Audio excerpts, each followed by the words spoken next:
আসসালামু আলাইকুম সবাইকে। আপনারা সবাই কেমন আছেন? আশা করি ভালো আছেন। আজকে আমি যাচ্ছি বাইকের কিছু আলাদা পার্টসপাতি লাগাইতে। আর কোথায় লাগাবো, কত কি চার্জ পড়বে না পড়বে এগুলো জানানোর আপনাদেরকে চেষ্টা করব। এখানে মূলত আমার দুলা ভাইয়ের ভাইয়া আছে, তো উনি মূলত একটু স্পন্সর করতেছে, তাকে পরে অবশ্য টাকা দিয়ে দেবো এই জিনিসের। এখন আমি কোনো টাকা পয়সা নিয়ে যাচ্ছি না, এখন যা লাগাবো আর কি ফ্রিতে লাগাবো। এই যে আমার চাবি, বিসমিল্লাহ। আরে কপাল, এটাতেই গেটই আটকানো, এমন কে?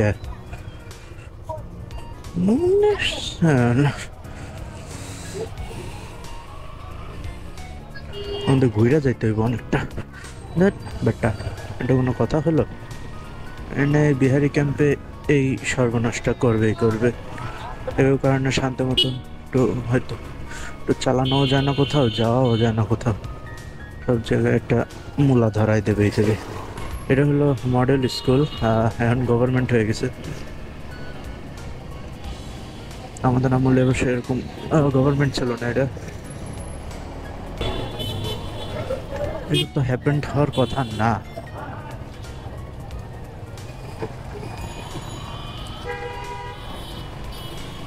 এই যে আওয়াজটা করতেছে, এটা আমার আমার গাড়িতে। এই এই কি অবস্থা? এমনি ব্রেক মারে নাকি কেউ?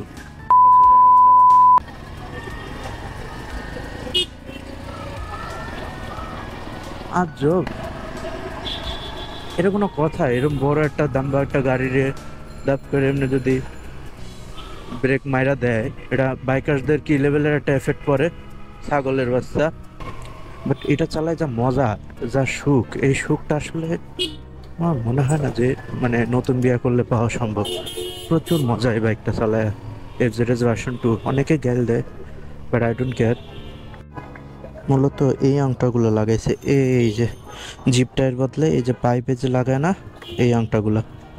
এটাও চলে মনে হয়, যদি না নড়ে ঠিকঠাক। এনে তালাটা ঝুলে, তালা তোমারা খাওয়া যাচ্ছে। ওইটা হইব না, ওইটা হইব না।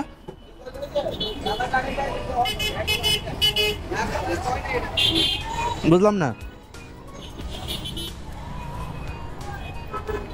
কি কয়, এত ধরতে তো বুঝি না কোনটার কথা কয় নাই। ব্যাগের হুক আমি হেরে কয়ে রাখছি তো, ওইটা এখন নাই। ও বুঝছি, তাহলে ওইটা ঠিক আছে, ঠ্যাং লাগবে না তার। ওই খালি ওই আংটাটাই লাগাইতেছি, আর কোনো কাম আমার না। এখন হলো 300 পেজ কিনা, বাসায় যাইয়া ফিজিক্স পড়বো। এখন আমার পড়তে হবে, নাহলে দুইটা মাইর খাবো, ঘুরাই ফেলি। এই তো এটা কিছুদিন পর পর অভ্যাস হয়ে যায় আসলে। হ্যাঁ,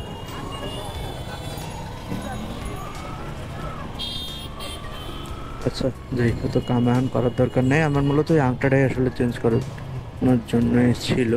ও আমার ইঞ্জিনের সাউন্ডটা ঠিক করে নাই, শিওর কথা কইলাম। দেখো তুমি,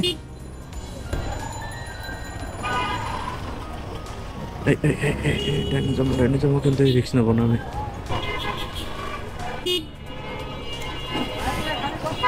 দুষ্টু ছেলেগুলো এভাবে উল্টা পুল্টা ঢুকে, মেজাজটা যা খারাপ লাগে। আমার এডিটর বাইরে কইতেছে, আল্লাহ দোহাই লাগে আমার কোনো গ্যালিরে প্লিজ আনমিউট অবস্থায় পাবলিশ করাও না প্লিজ, ইজ্জত যাইবো গা। ফ্যামিলি কন্টেন্ট এগুলো মানুষে দেখলে ঝামেলা পড়বো। আমার বন্ধু সমাজটা একটু ওরকমই তো, ওরা গালি দেয়, ওই দিতে দিতে একটা অভ্যাস হয়ে যায় আর কি। বুঝলেন না বিষয়টা? এটা আসলে ওভাবে দেখা কিছু না।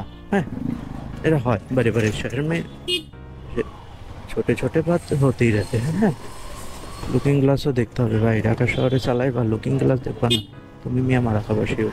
মনে করেন এরকম অবস্থায় যদি আপনি 2 গিয়ার বা 3 গিয়ারে থাকেন, আপনি যদি গিয়ার চেঞ্জ না করেন, শিওর থাকেন আপনার ইঞ্জিনটা অফ হয়ে যাবে। সিজ হবে না, ইঞ্জিন সিজ না, ইঞ্জিন সিজ বোঝানো বলা ভাই। ইঞ্জিন অফ হয়ে যাবে আপনার রাস্তার মাঝে। এই জন্য মাছবি এক গিয়ারে রাখবেন। এক গিয়ারে রাখলে ইঞ্জিন অফ হবে না আপনার। গালিতে এই যে অফ হয়ে গেল ইঞ্জিনটা, দেখছো? এটারই কথা বলছিলাম। কি হলো রে?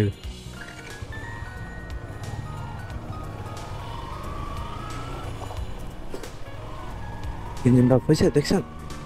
এইটাই, এরকম ক্রিটিক্যাল মোমেন্টে যদি আপনার অফ হয়ে যায়, ডেফিনেটলি শিওর থাকেন আপনি মাস্ট বি একটা সেই লেভেলের প্যানিক সিচুয়েশনে পড়ে যাবেন, যেটা খুবই অকওয়ার্ড কাইন্ড লাগে। হ্যাঁ,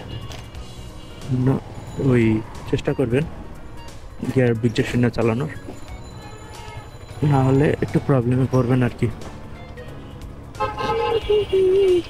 আমি কি ভুল নাকি? না, আমি ঠিকই আছি মনে হয়।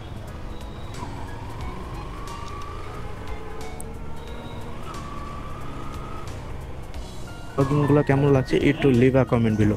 এটা কিন্তু ফার্স্ট অফিসিয়াল মোটো ব্লগিং।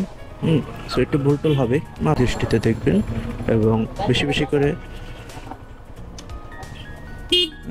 সালা তো একটু সাপোর্ট করবেন। সাপোর্ট করলে সাপোর্ট পাইবেন না, বাট ভালোবাসা পাইবেন, বুঝছেন?